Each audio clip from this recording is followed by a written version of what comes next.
नाज़रीन गिरामी अस्सलामु अलैकुम रहमतुल्लाहि व बरकातुहू। सीधी बात के ताज़ा तरीन प्राइम टाइम में आप लोगों का इस्तकबाल है। नाज़रीन गिरामी, मैं अंसार अज़ीज़ नदवी इस वक्त आप लोगों के सामने भारत के वो हालात और वो तस्वीरें, वो ज़मीनी हक़ाइक़ जो बीजेपी की वजह से बहुत ही भयानक बनती हुई जा रही हैं और हिंदुत्व दरिंदे किस कदर अपनी दरिंदगी में सारी हदें पार करते हुए इस वक्त पूरे भारत को आलम भर में बदनाम कर रहे हैं, उसकी अलग अलग वीडियोस जो ताज़ा इस वक्त आई हैं उस पर मैं आपके सामने एक करके बयान करने की कोशिश करूँगा। तफसीलात में जाऊँ उससे पहले आप लोगों को इत्तला कर दूं कि इज्तिमाई कुर्बानियों का ऐलान आप लोगों के सामने रखा जा चुका है। जिन अहबाब को इसमें हिस्सा लेना है वो फौरी तौर पर नाम दर्ज करवाएं, बिलखुसूस वो अहबाब जो पहले दिन कुर्बानी करवाना चाहते हैं। व्हाट्सएप के नंबरात हैं, उस पर व्हाट्सएप कीजिएगा, तफसीलात मिल जाएंगी। नाज़रीन गिरामी, इस वक्त ऐसा लगता है मगरिबी बंगाल में बीजेपी ने जीत दर्ज करके हिंदुत्व दहशतगर्दों को, हिंदुत्व जहनियत के हामिल लोगों को दहशत फैलाने की, वहशत फैलाने की, खौफ व हरास फैलाने की खुली छूट दे रखी है। मगरिबी बंगाल के मुख्तलिफ हिस्सों से आने वाली मुख्तलिफ वीडियोस आज मगरिबी बंगाल की वो तस्वीरें पेश कर रही हैं। शायद मगरिबी बंगाल की ज़मीन ने कभी इस तरह के मनाजिर देखे होंगे या इस तरह की वहशत का मामला देखा होगा। कोई करिया नहीं छोड़ रहे, हर तरफ डंडों से, हथियारों से ये एक दूसरे पर हमले करने की वीडियोस वायरल होती हुई नज़र आ रहे हैं। कभी जो है टीएमसी से वाबस्ता दफातर पर हमला करने वाली ये ख़वातीन की वीडियोस वायरल हो जाती हैं। आपने हिंदुत्व के लोगों को इस तरह से दंगे फसाद करते हुए, एक दूसरे पर हमले करते हुए सिर्फ मर्दों को देखा होगा, लेकिन मगरिबी बंगाल की कुछ और ही कहानी है। ख़वातीन भी यहाँ की कुछ पीछे नहीं हैं जो हिंदुत्व तंजीमों से जुड़ी हुई हैं या बीजेपी से। अब इस वीडियो को देखिए कि किस तरह से हिंदुत्व दरिंदे या बीजेपी के कारकुनान या गुंडे टीएमसी और मुख्तलिफ दफातर में लोगों के पास घुस कर के जबर व तशद्दुद कर रहे थे। पुलिस खड़ी तमाशाई देख रही है, पूरी उनको खुली छूट दे रखी है। वो जिस पर चाहे हमला करे, जिसको चाहे ज़ख्मी करे, जो चाहे वो करे। देखिए खुद उस वक्त वहाँ पर मुख्तलिफ मीडिया ने उनसे जो पूछा तो क्या जवाब दे रहे हैं। ये पुलिस मिली हुई है, पूरी पुलिस। देखा आपने, अब लाठीचार्ज नहीं किया आरएसएस वालों पे, ये आरएसएस के गुंडे थे। ये पुलिस मुखदर्शक बन के बैठी है। ये यहाँ पे आपातकाल लग चुका है, इसी को आपातकाल कहते हैं। ये आपातकाल है, ये आपातकाल है। देश में आपातकाल लग चुका है।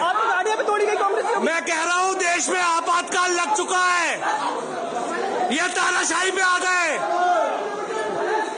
सर क्या कहना चाहेंगे आपके ऊपर हमला हुआ कांग्रेस कार्यालय? देखिए, कांग्रेस कार्यालय पे हमला नहीं है, ये भारत के संविधान पे हमला है। आप लोकतांत्रिक तरीके से बात नहीं करने दे रहे हो, घुस रहे हो कार्यालय में, एक का सिर फोड़ दिया, एक की आंख तोड़ दी। पुलिस लाठीचार्ज क्यों नहीं कर रही है? पुलिस को लाठीचार्ज क्यों नहीं करने दे रहे हो जब पत्थर कार्यालय पिघ रहा है? पुलिस लाठीचार्ज वैसे बात बात पे कर देती, किसानों पे, युवाओं पे, यहाँ क्यों नहीं कर रही है?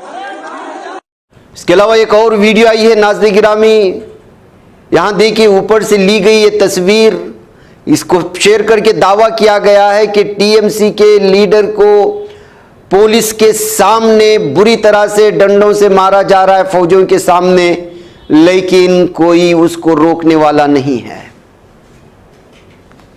मगरिबी बंगाल में सूरत हाल बहुत भयानक है।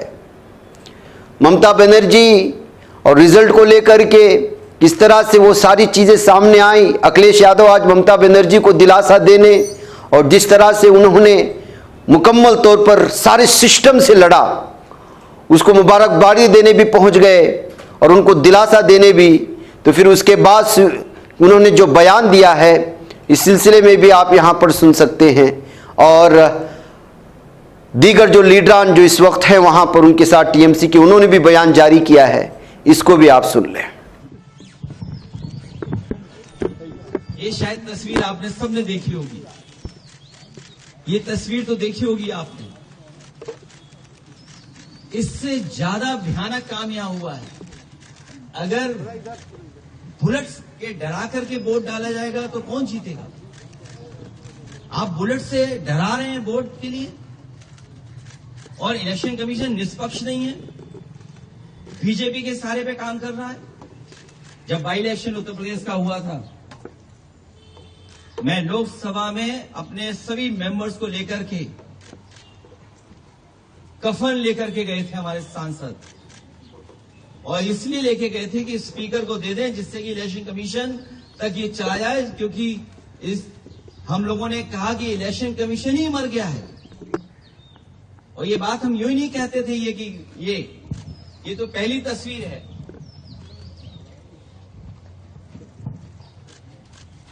दूसरी तस्वीर भी किसी से छिपी नहीं होगी,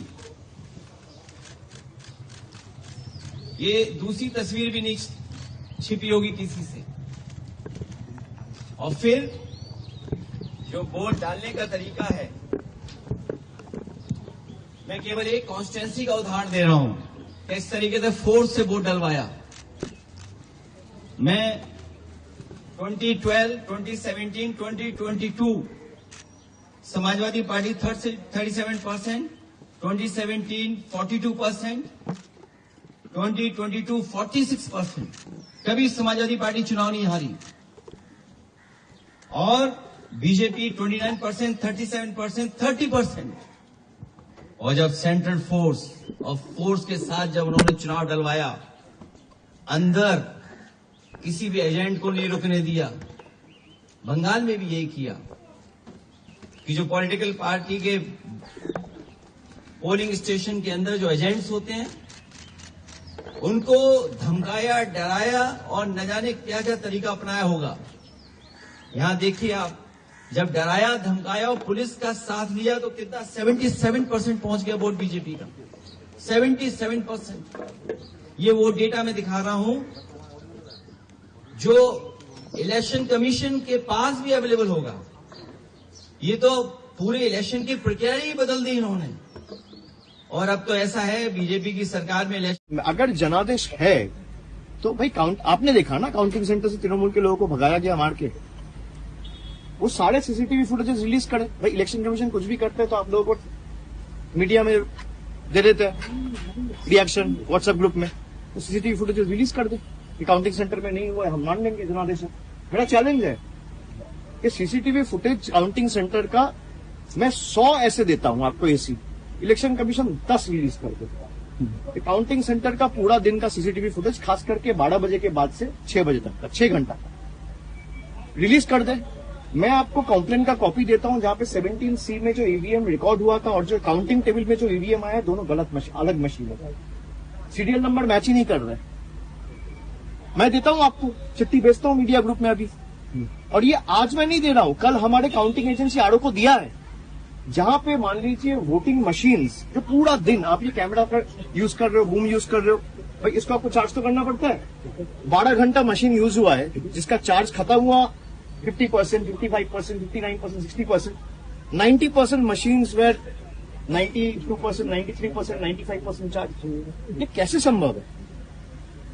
तो जनादेश है तो आप ये सार्वजनिक कर दीजिए, हम मान लेंगे जनादेश है। और जनादेश चाहे तृणमूल को 80 सीट मिले, 8 सीट मिले, 100 मिले, 150 मिले या 2 मिले, भाई हम वो सर झुका के लोग जो आदेश देंगे हम वो मानेंगे। और लोकतंत्र का यही खासियत है। लेकिन जिस तरीके से आपने माहौल बना के लोगों को वोटर लिस्ट से बाहर करके जोर जबरदस्ती, कभी ईडी, कभी सीबीआई, कभी एनआईए से जिनको नोटिस दिया, और ऐसे भी लोग हैं जो काउंटिंग एजेंट्स थे कल, उनको भी नोटिस दिया ताकि वो काउंटिंग में नहीं जा पाए। खाली आप चुनाव आयोग को बोलो कि भाई मैं 100 नाम देता हूं, आप 12 से लेकर 6 बजे तक का सीसीटीवी फुटेज रिलीज कर दो। सीसीटीवी तो था ही, मैं गलत प्रूव हो जाऊंगा, आपके सामने आकर माफी मांग लूंगा। नाज़रीन गिरामी, सियासत की बात चल रही है। पवन खेरा का भी आज प्रेस कॉन्फ्रेंस में जो उन्होंने बयान दिया है, मुसलमानों के वोटों को लेकर के जो बयान दिया है, तकसीम करने की जो बातें हो रही हैं, उन तमाम चीज़ों को क्या कहा है, इसको भी आप सुनिएगा। बंगाल की ज़मीनी हक़ाइक़ आप लोगों के सामने आ जाएंगे। मुसलमान के वोट की जरूरत नहीं। कई लोग कह चुके हैं, हमारे असम के दोस्त भी कहते हैं हमें मुसलमानों की जरूरत नहीं है। आपको मुसलमानों की जरूरत नहीं है। मुसलमान देखता है कि और कौन कौन सी पार्टी लड़ रही है साहब, चलो बीजेपी को तो हमारी जरूरत है नहीं, बदरुद्दीन अजमल की पार्टी लड़ रही है, ओवैसी साहब की पार्टी लड़ रही है, और एक राष्ट्रीय स्तर की सेकुलर पार्टी लड़ रही है। मुसलमान ने बीजेपी को मना किया, ठुकराया, बीजेपी ने भी मुसलमान को ठुकराया। मुसलमान ने बीजेपी की तरह की जो तथाकथित मुस्लिम पार्टीज हैं उनको भी ठुकराया, इसको वोट दिया, एक सेकुलर पार्टी को वोट दिया। आपको उसमें भी शिकायत है। क्यों शिकायत है साहब? आप वोट को भी रंगीन क्यों बना रहे हैं कि साहब ये केसरिया रंग का वोट है, ये हरे रंग का वोट है, ये नीले रंग का वोट क्या है? 664 विधायक कांग्रेस के, उसमें 78% हिंदू और 12% मुसलमान, लगभग यही आबादी का प्रोपोर्शन है। मैंने ये देखा 78% हिंदू विधायक, 12%। मुझे बोलने में शर्म आती है, इस तरह की बात इस दौर में हमें करनी पड़ रही है 21वीं शताब्दी में। मुझे याद है यूपी का चुनाव हुआ पिछला, कुछ सीटों का आंकड़ा आया, बंगाल में हिंसा का एक दौर शुरू हुआ है जब से नतीजे आए हैं। उसे रोकने की जगह दिल्ली से उन्हें भड़काने का काम हो रहा, और कोई उसके बारे में बात नहीं कर रहा। रोज डिबेट्स हो रही हैं, बड़ी बड़ी बातें कर रहे हैं, साहब इनका एग्जिट पोल ठीक हुआ, उनका गलत हुआ, ये हिंदू पार्टी हो गई, वो मुसलमान पार्टी हो गई। शर्म करिए साहब, हो क्या रहा है बंगाल में? ये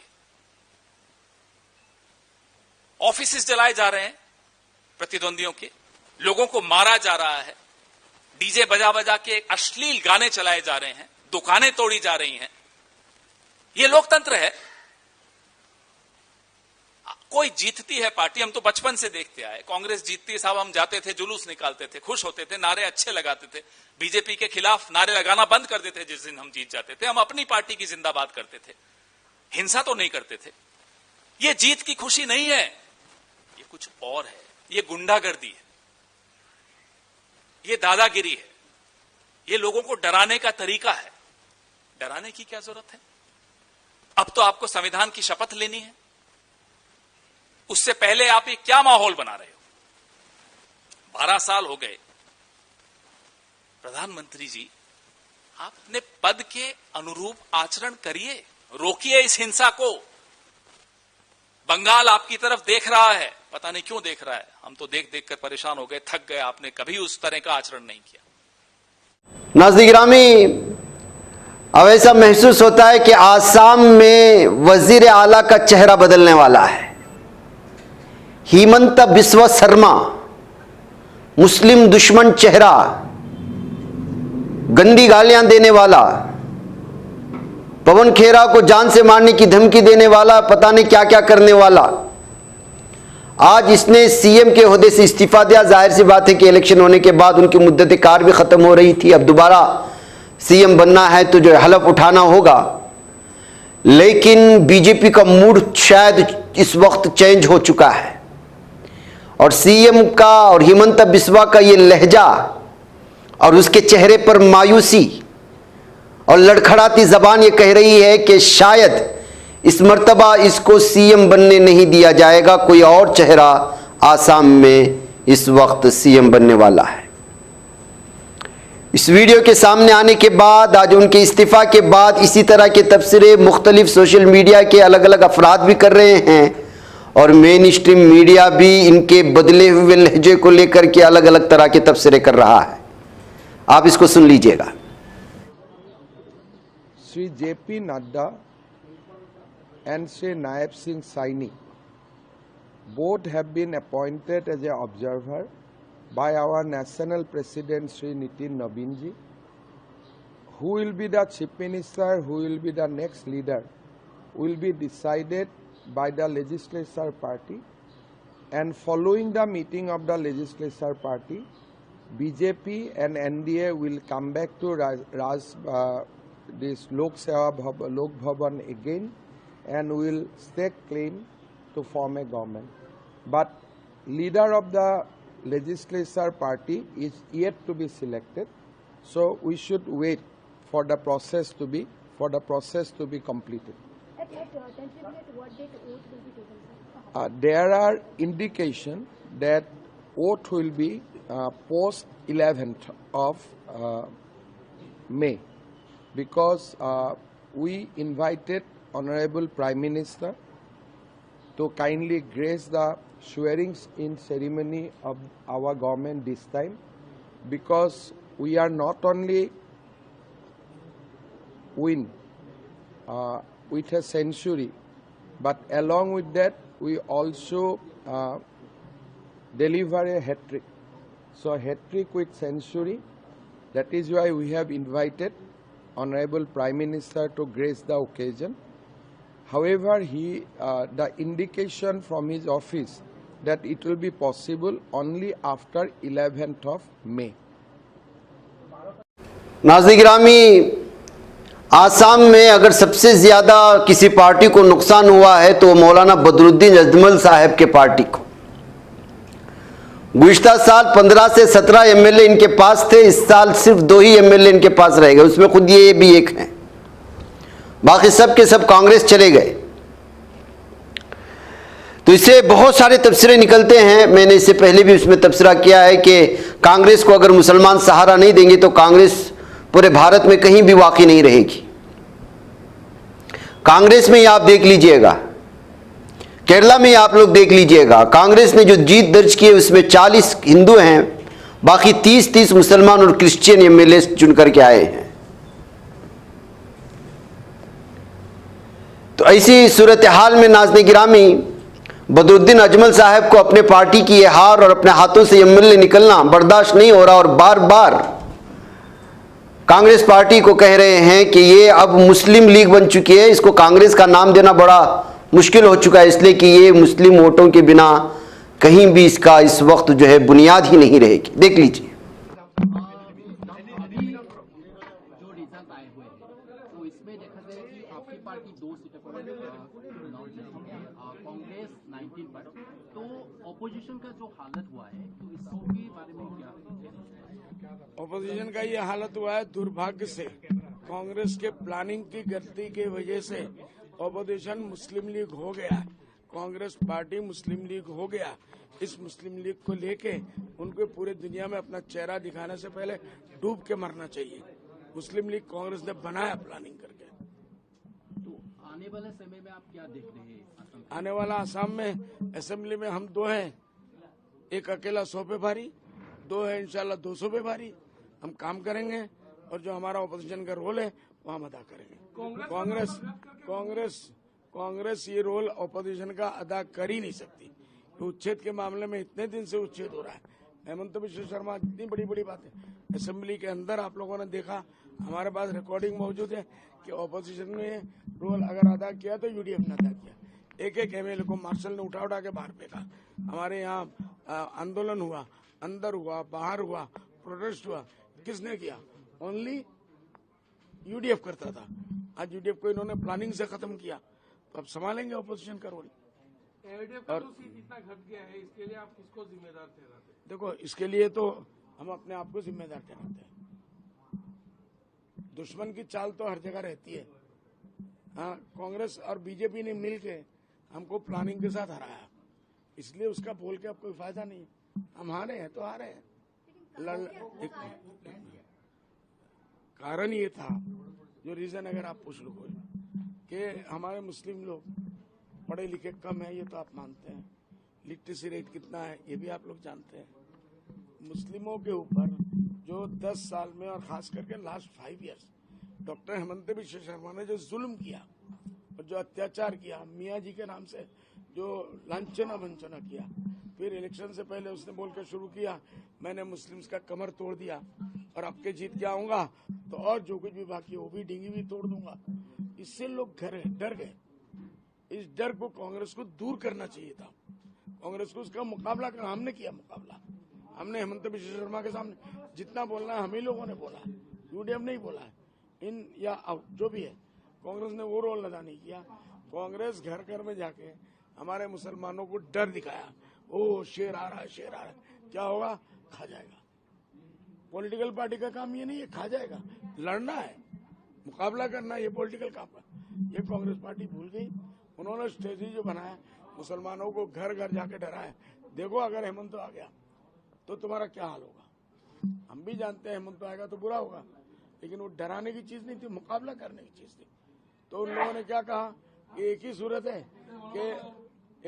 है कि गौरव गोगोई को चीफ मिनिस्टर बनाओ।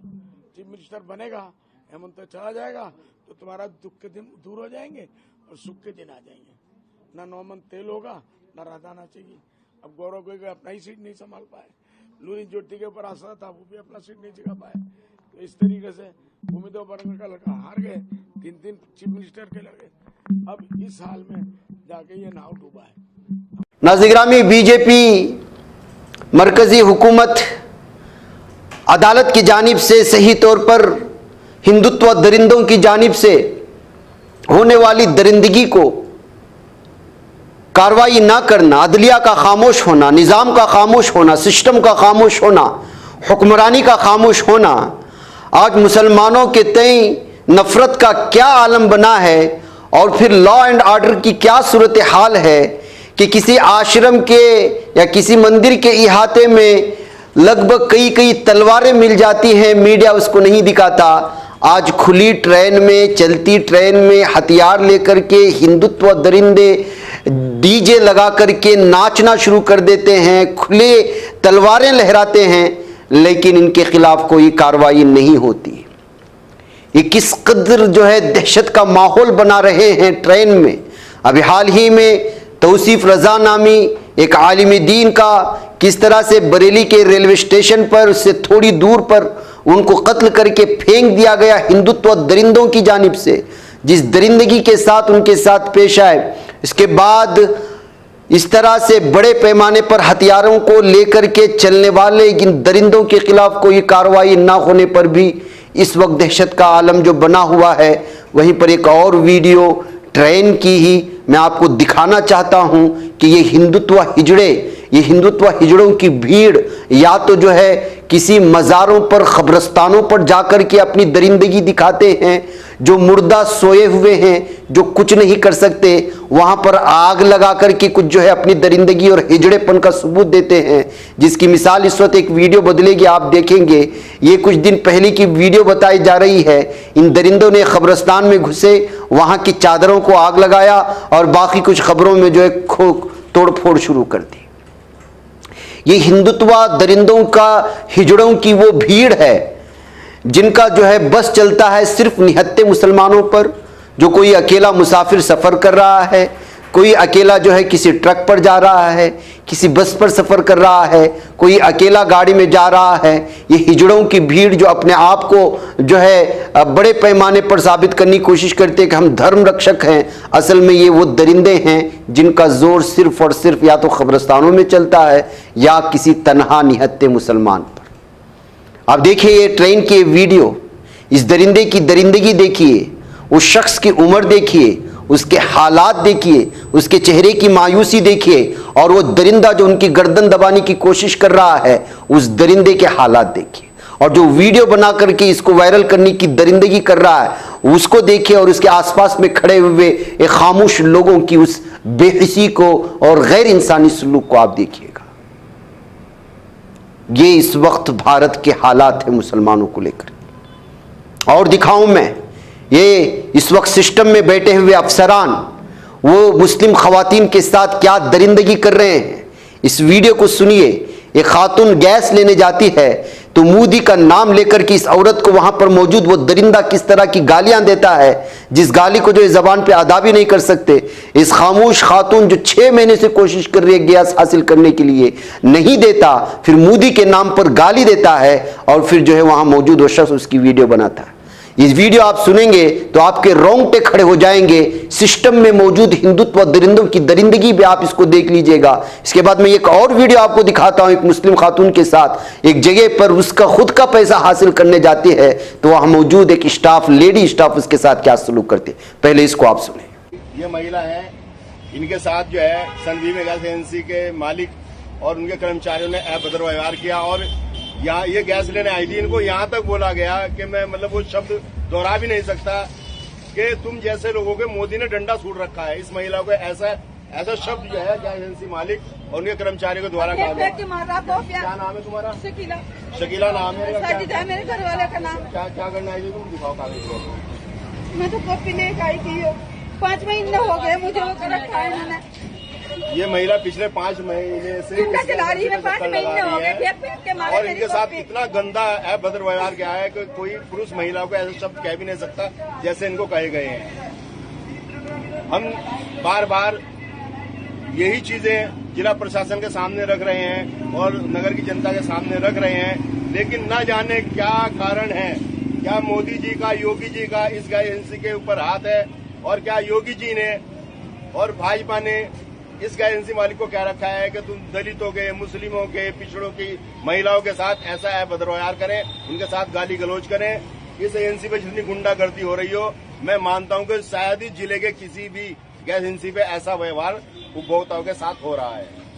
जब भी आऊँ जब भी बदतमीजी से बोल रहे हैं मेरे साथ, जब भी आऊँ जब भी इसी तरह बोल रहे हैं। इससे पहले जो वीडियो हमने खबरों पर यह करने की दिखाई हिंदुत्व दहशतगर्दों की, वो मार्च 1, 2026 की वजीराबाद दिल्ली की है और जो दरिंदा है उसका नाम आकाश पंडित है, जो खबरों पर जो है बेहुरमती कर रहा था और ये कर रहा था अपने दरिंदों के साथ। अब आइए एक मुस्लिम खातून को देखिए। माजा होली नामी इलाके से एक आने वाली वीडियो है। ये कुक है, खाना पका करके सुबह से शाम तक मुख्तलिफ घरों में जाकर के कुछ पैसा जमा करती है और उसके बाद वुमेन्स सेल्फ हेल्प नामी ग्रुप बैंक में वो पैसा जमा कर देती है।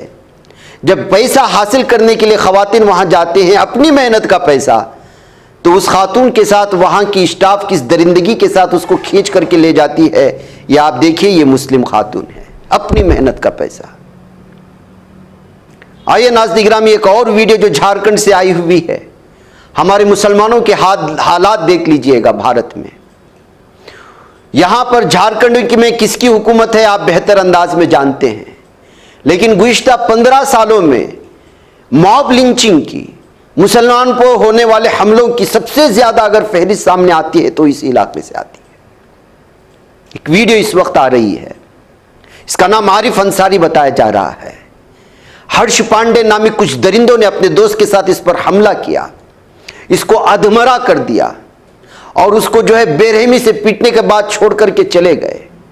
पुलिस का क्या जिम्मेदारी थी? जो दरिंदों ने इस पर हमला किया, अगर चाहे ये शख्स ने कुछ भी किया हो, उन दरिंदों को गिरफ्तार करती, उनके पीछे पुलिस को भेजती, फिर जो इसके बाद जो इस सिलसिले में छानबीन करती। लेकिन पुलिस ने क्या किया? जो अधमरा मुसलमान है, जिसको हॉस्पिटल में ले जाकर के इलाज मुहैया करना है और कानून भी यही बोलता है, उसके बजाय सीधे उसको ला करके जो है लॉकअप में बंद कर देते हैं और इसी के खिलाफ मामला दर्ज करते हैं। जो दरिंदे जिस पर हमला किए थे वो दरिंदे कहीं कहां चले गए पता नहीं है और पुलिस वहां बैठा हुआ है। ये झारखंड की सूरत हाल है नाज़रीन।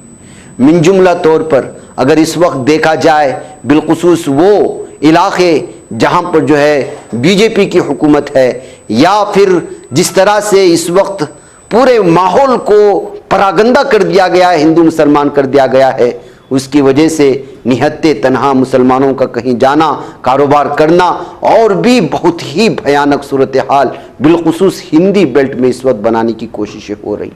ये सारी तस्वीरें, ये सारी वीडियोस जो मैंने आपके सामने रखी हैं, ये क्या कहती हैं, क्या दावत देती हैं, आप खुद अंदाज़ा लगा लें।